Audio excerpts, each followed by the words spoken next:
ओम शांति। आज बाप दादा हर बच्चे को विशेष 2 रूपों से देख रहे हैं। हर एक बच्चा इस सर्व मनुष्य आत्माओं के पूर्वज है, सारे वृक्ष का फाउंडेशन है, क्योंकि जड़ से सारा वृक्ष निकलता है। और दूसरे रूप में पूर्वज बड़े को भी कहते हैं। तो सृष्टि के आदि में आप आत्माओं का ही पार्ट है, इसलिए बड़े ते बड़े हो, इस कारण सर्व आत्माओं के पूर्वज हो। साथ साथ ऊंचे ते ऊंचे बाप की पहली रचना आप ब्राह्मण आत्माएं हो। तो जैसे ऊंचे ते ऊंचा भगवान है, वैसे बड़े ते बड़े पूर्वज आप हो। तो इतने सारे पूर्वज बच्चों को देख बाप हर्षित होते हैं। आप भी हर्षित होते हो कि हम पूर्वज हैं, उसी निश्चय और नशे में रहते हो। तो बाप दादा आज पूर्वजों की सभा देख रहे हैं। आप सभी जो भी बाप के बच्चे हो, माया से बचे हुए हो। बच्चे का अर्थ ही है बाप का बनना, अर्थात बच्चे बनना। तो माया से बचे हुए बाप के बच्चे बनते हैं। आप सभी माया से बचे हुए हो ना, कि कभी चक्कर में आ जाते हो। कहते हैं ना, ऐसा भी चक्रव्यूह होता है जो बहुत तरीके से निकलना होता है। जब एक बार चक्कर से निकलने का रास्ता या विधि आ गई तो फिर फंसने की तो बात ही नहीं है। माया को भी अच्छी तरह से जान गए हो ना, कि कभी अनजान बन जाते हो। फिर कहते हैं हमको तो पता ही नहीं पड़ा कि ये माया है, क्योंकि जैसे आजकल का फैशन है, भिन्न भिन्न फेस बहुत पहन लेते हैं। तो माया के पास भी ये फंसाने के फेस बहुत है। उसके पास अच्छा बड़ा दुकान है, जिस समय जो रूप धारण करना चाहे उस समय कर लेती है। और अगर जाने अनजाने फंस गए तो निकलने में बहुत टाइम लगता है। और संगम का 1 सेकंड व्यर्थ जाना अर्थात 1 वर्ष गंवाना है। सेकंड नहीं, आप सोचो संगम योग कितना छोटा है। और इस थोड़े से समय में जो बनना है, जो जमा करना है, वो अभी बन सकते हैं। तो बाप दादा देख रहे थे कि बनने का समय कितना थोड़ा है और बनते हो सारा कल्प। तो इस थोड़े से समय में राज्य अधिकारी बनने व रॉयल फैमिली में आने के लिए क्या करना होगा? वैसे संख्या के हिसाब से सतयुग में विश्व का तख्त सभी को तो मिल भी नहीं सकता। मानो पहले लक्ष्मी नारायण तो तख्त पर बैठेंगे, लेकिन जो पहले लक्ष्मी नारायण की रॉयल फैमिली है, उन्हों को भी इतना ही सभी द्वारा स्नेह और सम्मान मिलता है। तो अगर पहली राजधानी के रॉयल फैमिली में भी आते हैं तो वो पहला नंबर है। चाहे बड़े तख्त पर नहीं बैठते, लेकिन प्रारब्ध नंबर 1 के हिसाब से ही है। नहीं तो आप सभी लोगों को त्रेता तक भी तख्त थोड़े ही मिलेगा। लेकिन विश्व राज्य अधिकारी का लक्ष्य सभी का है ना, कि वहाँ भी एक स्टेट के राजा बन जाएंगे। तो पहले नंबर के रॉयल फैमिली में आना ये भी श्रेष्ठ पुरुषार्थ है।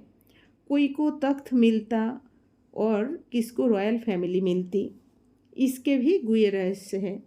जो सदा संगम पर बाप के दिल तख्त नशीन सदा और सदा रहता है, कभी कभी नहीं।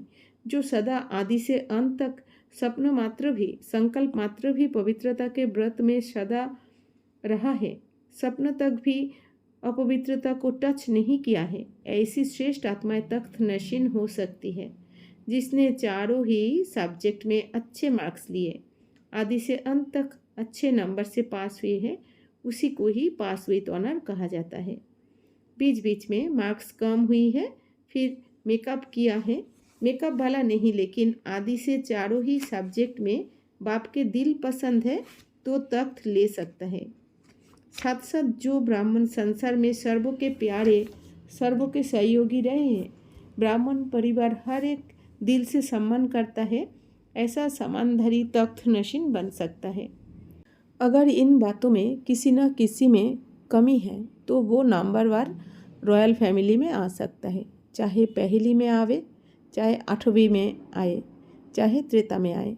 तो अगर तख्त नशीन बनना है तो इन सभी बातों को चेक करो। अगर सेवा में 100 मार्क्स जमा हैं और धारणा में 25% तो क्या तो क्या होगा? वो अधिकारी बनेगा?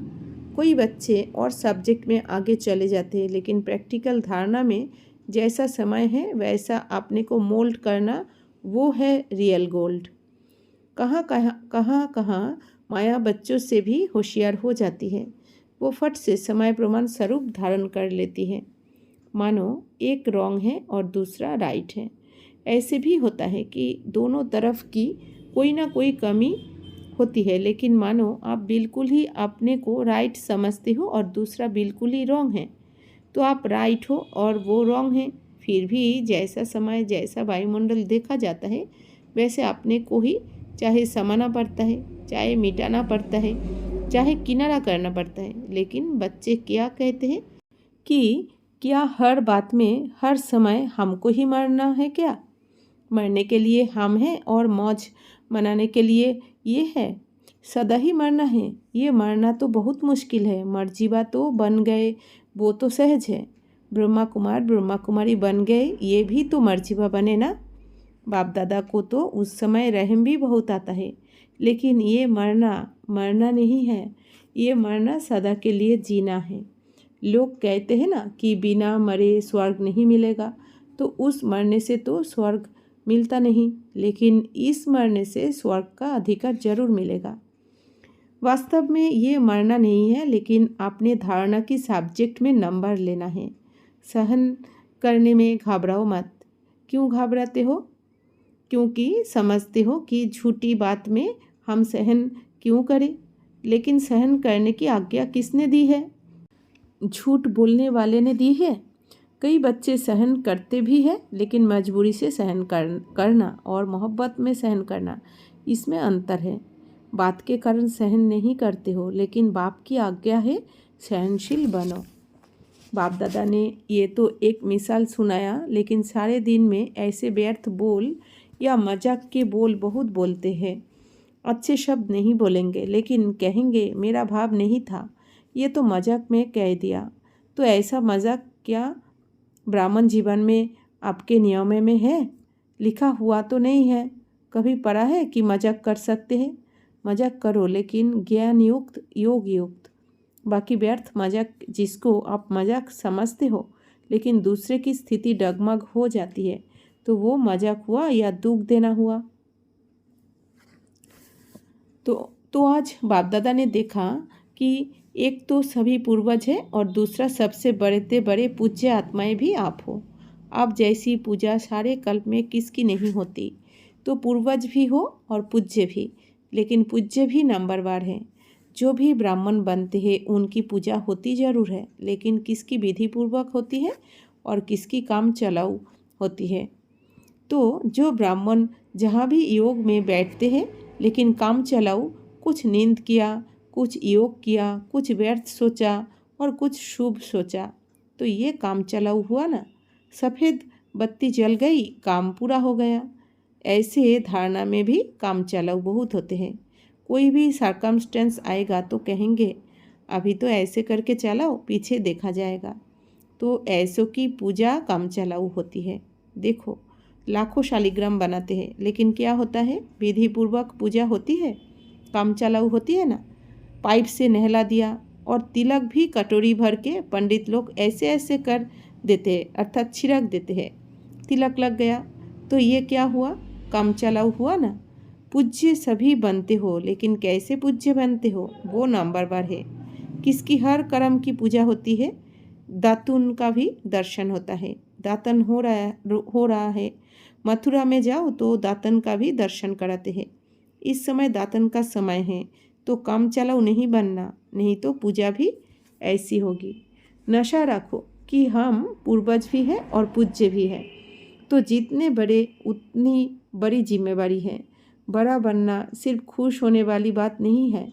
नाम बड़ा तो काम भी बड़ा। कोई इच्छा अभी भी मन में है, कोई भी इच्छा होगी तो अच्छा बनने नहीं देगी। या इच्छा पूर्ण करो या अच्छा बनो, आपके हाथ में है। और देखा जाता है कि ये इच्छा ऐसी चीज़ है, जैसे धूप में आप चलते हो तो आपकी परछाई आगे जाती है और आप उसको पकड़ने की कोशिश करो तो पकड़ी जाएगी। और आप पीठ करके आ जाओ तो वो परछाई कहाँ जाएगी? आपके पीछे पीछे आएगी। तो इच्छा अपने तरफ आकर्षित कर रुलाने वाली है, और इच्छा को छोड़ दो तो इच्छा आपके पीछे पीछे आएगी। मांगने वाला कभी भी संपन्न नहीं बन सकता। और कुछ नहीं मांगते हो, लेकिन रॉयल मांग तो बहुत है। जानते हो ना रॉयल मांग क्या है? अल्पकाल का कुछ नाम मिल जाए, कुछ शान मिल जाए, कभी हमारा भी नाम विशेष आत्माओं में आ जाए, हम भी बड़े भाइयों में गिने जाए, हम भी बड़े बहनों में गिने जाए। आखिर हमको भी तो चांस मिलना चाहिए। लेकिन जब तक मांगना हो तब तक कभी खुशी के खजाने से संपन्न नहीं हो सकते। ये मांग के पीछे या कोई भी हद की इच्छाओं के पीछे भागना ऐसे ही समझो जैसे मृग तृष्णा है। इससे सदा ही बचकर रहो। छोटा रहना कोई खराब बात नहीं है। छोटे सुभान अल्लाह है, क्योंकि बाप दादा के दिल पर नंबर आगे है। अल्पकाल की इच्छा का अनुभव करके देखा होगा तो रुलाती है या हंसाती है? रुलाती है ना। तो रावण की आज्ञा है रुलाओ। आप तो बाप के हो ना, तो बाप हंसाने वाला है या रुलाने वाला? आप बाप दादा विशेष इस पर अटेंशन दिला रहे हैं कि व्यर्थ बोल जो किसको भी अच्छे नहीं लगते, आपको अच्छा लगता है लेकिन दूसरे को अच्छा नहीं लगता, तो सदा के लिए उस शब्द को समाप्त कर दो। ऐसे सारे दिन में अगर बाप दादा अपने पास बच्चों के शब्द नोट करें तो काफ़ी फाइल बन सकती है। ये अपशब्द, व्यर्थ शब्द, जोर से बोलना, ये जोर से बोलना भी वास्तव में अनेकों को डिस्टर्ब करना है। ये नहीं बोलो मेरा तो आवाज़ ही बड़ा है। मायाजीत बन सकते हो और आवाज़जीत नहीं बन सकते। तो ऐसे किसी को भी डिस्टर्ब करने वाले बोल और व्यर्थ बोल नहीं बोलो। बात होती है दो शब्दों की, लेकिन आधा घंटा उस बात को बोलते रहेंगे। तो ये जो लंबा बोल बोलते हो, जो 4 शब्दों में काम हो सकता है, वो 12-15 शब्द में नहीं बोलो। आप लोगों का स्लोगन है कम बोलो धीरे बोलो। तो जो कहते हैं ना हमारा आवाज़ बहुत बड़ा है, हम चाहते नहीं हैं लेकिन आवाज़ ही बड़ा है, तो वो गले में एक स्लोगन लगाकर डाल लेवे। आप लोग तो अपनी धुन में जोर से बोल रहे हो, लेकिन आने जाने वाले सुन कर के ये नहीं समझते हैं कि इसका आवाज़ बड़ा है। वो समझते हैं पता नहीं झगड़ा हो रहा है। तो ये भी डिससर्विस हुई। इसलिए आज का पाठ दे रहे हैं, व्यर्थ बोल या किसी को भी डिस्टर्ब करने वाले बोल से अपने को मुक्त करो। व्यर्थ बोल मुक्त, फिर देखो अव्यक्त फरिश्ता बनने में आपको बहुत मदद मिलेगी। बोल की इकोनॉमी करो, अपने बोल की वैल्यू रखो। जैसे महात्माओं को कहते हैं ना सत्य वचन महाराज, तो आपके बोल सदा सत्य वचन अर्थात कोई ना कोई प्राप्ति कराने वाले वचन हो। किसको चलते फिरते हंसी में कह देते हो ये तो पागल है, ये तो बेसमझ है, ऐसे कई शब्द बाप दादा अभी भूल गए हैं लेकिन सुनते हैं। तो ब्राह्मण के मुख से ऐसे शब्द निकलना, ये मानो आप सतवचन महाराज वाले। किसी को श्राप देते हो, किसको श्रापित नहीं करो। सुख दो, युक्त बोल बोलो और काम का बोलो, व्यर्थ नहीं बोलो। तो जब बोलना शुरू करते हो तो 1 घंटे में चेक करो कि कितने बोल व्यर्थ हुए और कितने सत वचन हुए। आपको अपने बोल की वैल्यू का पता नहीं, तो बोल की वैल्यू समझो। अपशब्द नहीं बोलो, शुभ शब्द बोलो। दूसरे को नहीं देखना, अपने को देखो। मैंने बाप की श्रीमत को कितना अपनाया है। अभी तो 1-2 को देखते हैं ये कर रहा है, लेकिन जब अधिकार मिलने में वो नीचे पद में जाएगा तो उस समय आप साथ देंगे, उस समय देखेंगे, उस समय नहीं देखेंगे। फिर अभी क्यों देखते हो? अभी 1 मास में भी तो आधा मास चला गया, बाकी ये थोड़े से दिन तो मुक्त बनना जरूर। कम से कम पहले दूसरे नंबर के रॉयल फैमिली में तो आ जाओ। अच्छा, ओम शांति।